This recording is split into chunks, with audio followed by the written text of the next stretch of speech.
আসসালামু আলাইকুম, ফরহাদ মনির আছি আপনাদের সাথে। আপনাদের অনেকে হয়তো জানে না যে নোয়াখালীতে আরও একটি নতুন করে সুইচ গেট নির্মাণ করা হয়েছে। এই সুইচ গেটটা আসলে কোথায় নির্মাণ করা হয়েছে, কখন নির্মাণ করা হয়েছে এবং কী জন্য নির্মাণ করা হয়েছে, আজকে আমি সেটা নিয়ে আপনাদের সাথে আলোচনা করব। পাশাপাশি রিক্সাওয়ালা দোকানের বাদের বর্তমান অবস্থাও আপনাদেরকে দেখানোর চেষ্টা করব। যতটুকু দেখতে পাচ্ছি এই সুইচ গেটে টোটাল 19টা গেট আছে। আমরা এখানে 19টা ফোক দেখতে পাচ্ছি পানি নিষ্কাশনের জন্য। মুসাফুর সুইচ গেটের কিন্তু 23টা গেট ছিল মেবি, এটার কিন্তু 19টা। তার মানে মুসাফুর সুইচ গেট থেকে এটা একটু ছোট, বাট দেখেন আয়তনে কিন্তু অনেক বড়। দুই দিকে খাল কেটে রাখছে, নদীর বুকটা বন্ধ করা হয়নি। পাশাপাশি এই সুইচ গেটটা এখনো পর্যন্ত চালু করা হয়নি। এলাকাবাসীর কাছ থেকে যতটুকু জানা যায় এই সুইচ গেটের কাজ 2018 সালে শুরু হয় এবং 20 সালে শেষ হয়, কিন্তু 5 বছর অতিবাহিত হওয়ার পরও 2025 সালে এসেও এই সুইচ গেটটি চালু করা হয়নি। এই খালের মুখে সুইচ গেটটি করার অন্যতম উদ্দেশ্য হচ্ছে আশেপাশের গ্রামগুলো জোয়ার পানিতে প্লাবিত হয়, মানুষের ফসল নষ্ট হয়, বাড়িঘর নষ্ট হয়। জোয়ারে ক্ষতির হাত থেকে রক্ষার পাশাপাশি নোয়াখালীর একটা অঞ্চলে জলবদ্ধতা দূরীকরণের জন্য মূলত এই খালের মুখে সুইচ গেটটি করা হয়। আমার পেছনে হচ্ছে সেই আলোচিত খালটি। এইখান থেকে রিক্সাওয়ালা দোকানের বাঁধের দূরত্ব হচ্ছে প্রায় 4.5 কিলোমিটার। মূলত হচ্ছে চরকসপিয়ার এই সুইচ গেটটি চালু করতে হলে আগে কিন্তু এই খালের মুখেই কিন্তু একটা বাঁধ দিয়ে দিতে হবে। পরবর্তীতে সেই সুইচ গেট দিয়ে কিন্তু জোয়ার পানিগুলো কন্ট্রোল করা হবে, অর্থাৎ জোয়ার কিন্তু আর ভেতরে প্রবেশ করতে পারবে না।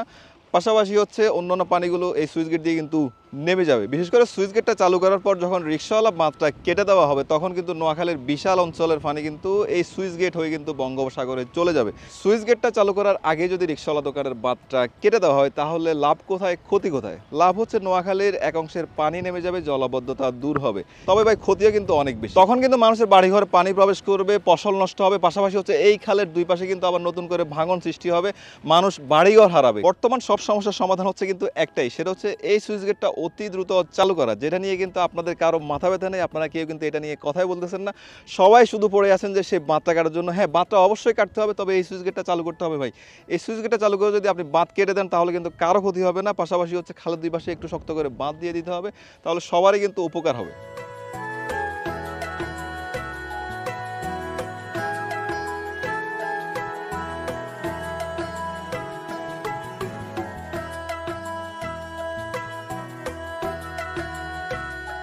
সুইচ গেট থেকে 1 কিলোমিটার দূরেই হচ্ছে নদী, যেটাকে স্থানীয়রা বামনী নদী হিসাবে চেনে। তবে এইখান থেকে আবার অল্প একটু দূরে হচ্ছে বঙ্গোপসাগর। সো এই এলাকাকে আমরা বঙ্গোপসাগরের উপকূল হিসাবে বলতে পারি। এখান থেকে একটু দূরে হচ্ছে সেই খালের মোহনা। এখানকার একটা দুঃখের বিষয় আপনাদের সাথে শেয়ার করি, সেটা হচ্ছে কিভাবে চারপাশটা ভেঙে বিলীন হয়ে যাচ্ছে। আমরা যখন গুচ্ছগ্রাম গেছিলাম সেখানে দেখছি যে ব্লক বসানো হয়েছিল, ভাঙনটা অনেকটা বন্ধ হয়েছে, কিন্তু এখানে কিন্তু কোনো ব্লক বসানো হয় না, যার কারণে কিন্তু বিস্তীর্ণ এরিয়া কিন্তু ভেঙে বিলীন হয়ে যাচ্ছে। বর্তমানে নদীতে জোয়ার আসছে, যার কারণে নদী খুবই উত্তাল ও প্রচণ্ড ঢেউ দেখা যাচ্ছে। যেহেতু জোয়ার প্রবেশ করতেছে ভেতরে, সো আমাদেরকে এখন দ্রুত করে রিক্সাওয়ালা দোকানের বাঁধে যেতে হবে আপনাদেরকে এটার অবস্থা দেখানোর জন্য। রিক্সাওয়ালার দোকানের বাঁধের কারণে কিন্তু জোয়ার পানি ওদিকটায় যেতে পারে না। আপনাদেরকে এই পাশটা যদি একটু দেখাই, দেখেন এদিকটা কিন্তু সম্পূর্ণরূপে বর্তমানে ভেসে গেছে জোয়ার পানিতে। ওদিকটা আমি ধান দেখতে পাচ্ছি, পাশাপাশি বিভিন্ন ধরনের মাছের ঘেরও দেখা যাচ্ছে, সব কিন্তু জোয়ার পানিতে ভেসে গেছে। আর ওই পাশটা যদি আমি আপনাদেরকে একটু দেখাই, এ পাশটা কিন্তু নর্মাল পানি দেখা যাচ্ছে, জোয়ার পানি কিন্তু এদিকটায় প্রবেশ করে নাই। এদিকে কি জোয়ার পানি ঢুকছে? এইবার ঢুকে না, গতবার ঢুকছে, সব বানটা শিখে গেছে না। কিন্তু ওই পাশে তো জোয়ার পানি দেখা যাচ্ছে না। ওগুলা কিসের পানি? এগুলো জোয়ার পানি। হ্যাঁ, আচ্ছা আচ্ছা।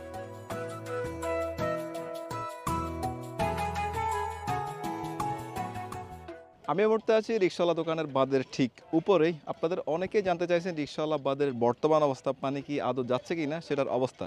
তো বর্তমানে কিন্তু আসলে জোয়ার আসছে, দেখেন আমি যদি আপনাদেরকে একটু দেখাই, বর্তমানে কিন্তু জোয়ার আসছে, যার কারণে এই পাশে পানি কিন্তু অনেক বেড়ে গেছে, আপনার ওই পাশে পানি কিন্তু অনেক কম।